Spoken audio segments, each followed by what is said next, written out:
Hello dear students, welcome back to my channel physics SPC. Gravitation का एक अच्छा question. If one wants to remove all the mass of earth to infinity in order to break it up completely, the amount of energy that need to be supplied will be x by 5 gm square by r, where x is m is the mass of earth and r is radius of earth and g the gravitational constant। देखो question में ये कह रहा है कि एक अर्थ है हमारे पास ये, और इस अर्थ का जो मास है वो कैपिटल एम है और अर्थ की जो रेडियस है वो कैपिटल आर है। वो चाहता है कि इस अर्थ को बहुत सारे पार्ट में तोड़ें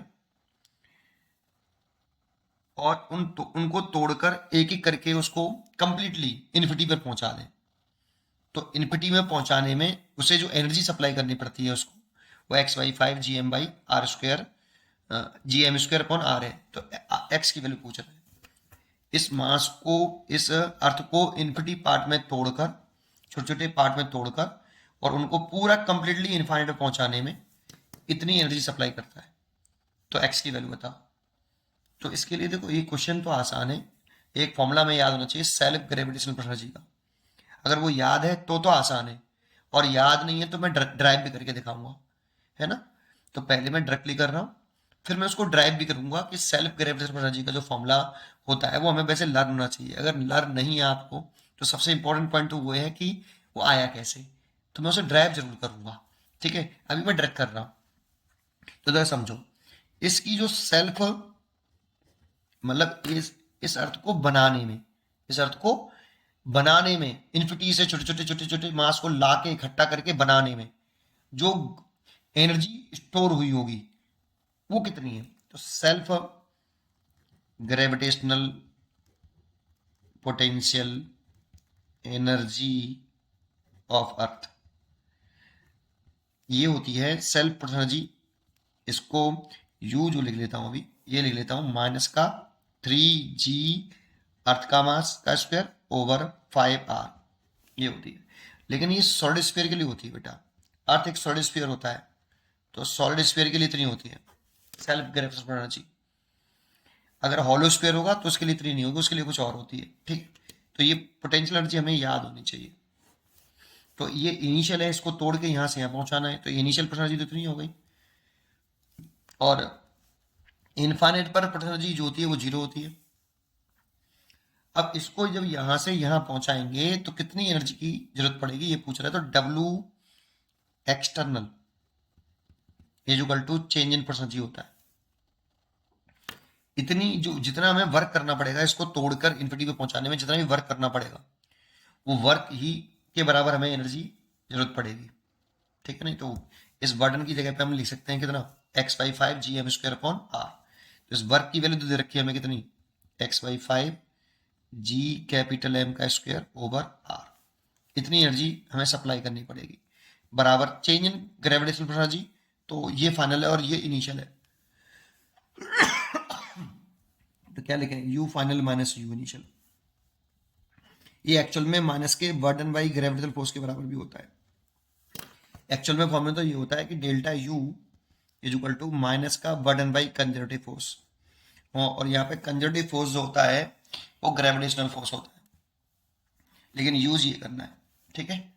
तो यू एफ माइनस के यू आई, तो यू एफ कितना बेटा जीरो, और यू आई कितना माइनस का 3g कैपिटल एम का स्क्वायर ओवर 5r, और ये X Y 5g capital M का स्क्वायर ओवर आर। देखो ये हो गया एक्स वाई 5g एम का square over R, minus minus plus हो जाएगा 3g कैपिटल एम का स्क्वायर ओवर 5r। देखो G M square upon R से G M square upon R cut गया और 5 से 5 कट गया, तो एक्स बराबर 3 हो गया, आंसर हो गया, ठीक है। लेकिन मेन पॉइंट ये है कि ये ग्रेविटेशनल एनर्जी का जो फॉर्मूला लिखा है हमने, self gravitational energy of earth solid sphere के लिए, ये कैसे आया। तो इसको ड्राइव करते हैं, ठीक है। क्वेश्चन तो खत्म हो गया, इसको ड्राइव करते हैं। तो देखो सबसे पहले हमें क्या सोचना है कि ये सिस्टम हमें बनाना है, ये हमें बनाना है बेटा।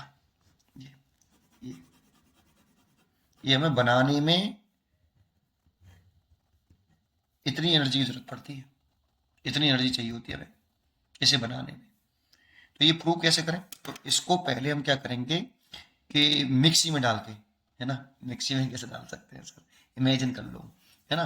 तो मिक्सी में डाल के इसे बहुत सारे इनफाइनाइट पार्ट में तोड़ लें इस पूरे स्फीयर को। फिर उस पूरे स्फीयर को इनफाइनाइट पार्ट में तोड़ के फिर उसे इन्फिनिटी पे जाके नहीं, फिर एक एक करके लेके आएंगे। अभी समझाता हूँ। पहले तो एक बात बताओ, इसका जो मास है वो किस में डिस्ट्रीब्यूट होगा? वॉल्यूम में। इसे वॉल्यूम मास डेंसिटी बोलेंगे, volume mass density. Volume mass density होती है मास अपॉन वॉल्यूम। इसका मतलब है कि 1 मीटर क्यूब वॉल्यूम में कितना मास डिस्ट्रीब्यूट है, 1 मीटर क्यूब वॉल्यूम में कितना मास डिस्ट्रीब्यूट है। तो वो निकाल लेते हैं हम, capital M by 4/3 pi capital R cube, इतना किलोग्राम पर मीटर क्यूब। ठीक है। अब हमें क्या करना है, इस सिस्टम को बनाना है। तो इस सिस्टम को बनाने के लिए पहले हमें इसको इनफाइनाइट पार्ट में तोड़ना पड़ेगा। फिर इनफाइनाइट पार्ट में तोड़ के उसको इन्फिनिटी पे ले जाके इन्फिनिटी से एक एक पार्ट लेके आएंगे। तो पहले तो कोई मास नहीं है इधर, पहला मास लेके आएंगे, छोटा सा पार्ट लेके आएंगे इन्फिनिटी से। तो फर्स्ट स्मॉल मास को जब लेके आएंगे तो कोई वर्डन नहीं करना पड़ेगा। तो मैंने पहला मास ला के रख दिया यहाँ पे डीएम, और फर्स्ट मास को लाने में कोई वर्क नहीं करना पड़ा। फिर जब मैं सेकंड लेके आऊंगा तो उसे वर्क करना पड़ेगा। तो मैं सेकंड लाया, थर्ड लाया, फोर्थ लाया, 5 लाया, बहुत सारे मास में लाता गया, और मैंने एक ला के नहीं, एक स्पीयर बना लिया ऐसे। ये एक मैंने ऐसे स्पीयर बना लिया बेटा, जिसकी रेडियस मैंने मान ली कि स्मॉल आर है और मास मान लिया मैंने स्मॉल है। ये मैंने ऐसे एक स्पीयर बना लिया, लाते लाते लाते लाते लाते लाते एक स्पीयर बना लिया।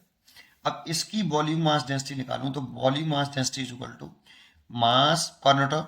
इसका मास निकालना चाहता हूं तो mass is equal to volume upon 4/3 pi R cube, pi small R cube. That means small M निकालना है तो वॉल्यूम मास डेंसिटी में 4/3 पाई आर क्यूब का मल्टीप्लाई कर दूं। देखो ये तो 1 मीटर क्यूब वॉल्यूम में कितना मास, रो, 1 मीटर क्यूब वॉल्यूम का मास स्मॉल, तो इसका वॉल्यूम कितना, 4/3 पाई आर क्यूब। इसके वॉल्यूम में कितना मास, तो इसका मल्टीप्लाई कर दो। ये 1 मीटर क्यूब वॉल्यूम में है और इतने वॉल्यूम में चाहिए, तो मल्टीप्लाई करने से इस स्फीयर का मास निकल आएगा। ठीक है। तो एम की रो की वैल्यू पुट कर दो, M upon 4/3 pi capital R cube multiplied by 4/3 pi small R cube.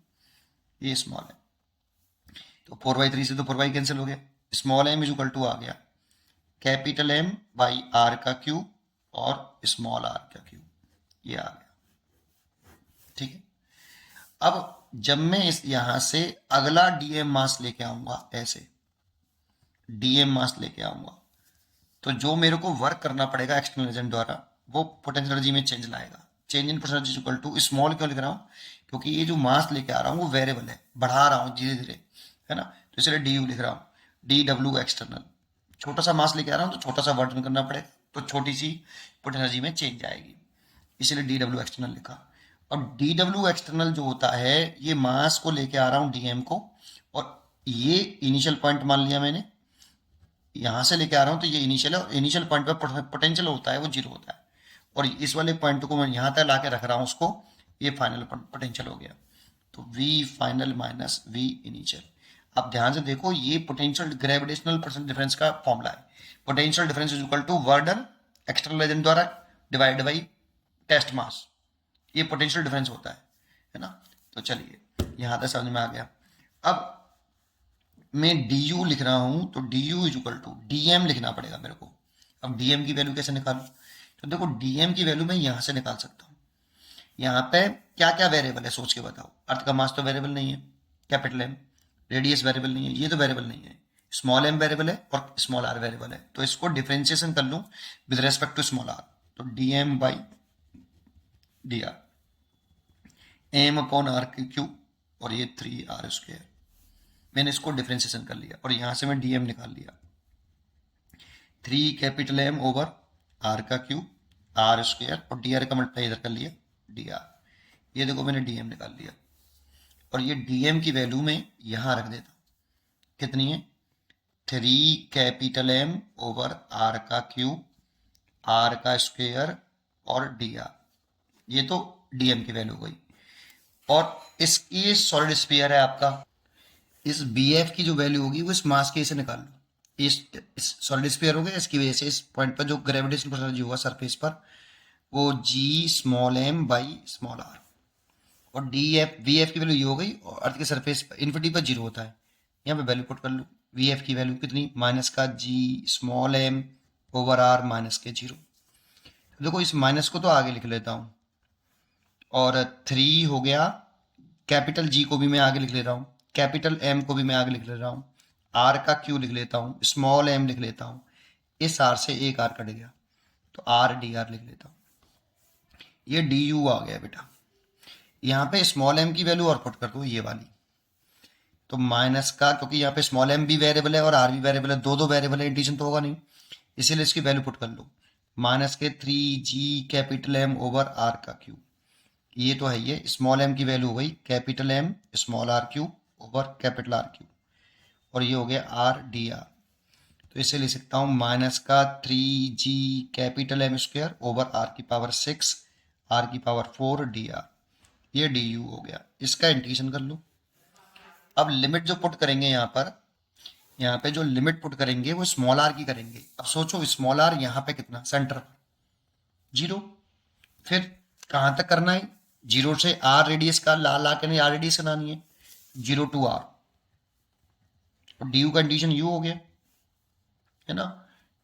पहले तो कुछ नहीं थी पोटेंशियल जी 0 थी, जब 0 था, जब मास ही नहीं था यहाँ पे कुछ, तो पोटेंशियल जी 0 होगी, फिर यू हो जाएगी, तो इसीलिए यू हो गया। और ये कितना हो गया बेटा, माइनस का 3g capital M square R की पावर 6 बाहर आ गया, और इसका इंटीग्रेशन करें आर की पावर 4 डी आर का, तो ये आर की पावर 5 ओवर 5, और लिमिट हो गई 0 टू कैपिटल आर, तो माइनस का 3g capital M square over R की पावर 6, और लिमिट पुट कर दें तो आर की पावर 5 माइनस के 0, तो देखो ये आर की 5 से इससे कट गया, तो u बराबर आ गया माइनस के 3g M square over 5r। ये देखो ये सेल्फ पोटेंशियल हो गई। जब ये पूरा मास में कहां तक लिखा है, 0 से इसको कितना बना लिया मैं, 0 से कैपिटल आर का बना लिया, देखो 0 से कैपिटल आर का, तो ये बन के तैयार हो गया। और जब बन के ये तैयार हुआ तो इतनी पोटेंशियल एनर्जी थी उसकी, इसको self gravitational energy of earth बोलते हैं। ये हमें फॉर्मूला डायरेक्टली याद होना चाहिए, और नहीं तो करके मैंने आपको दिखा दिया। पढ़ते रहिए और खुश रहिए। Thank you.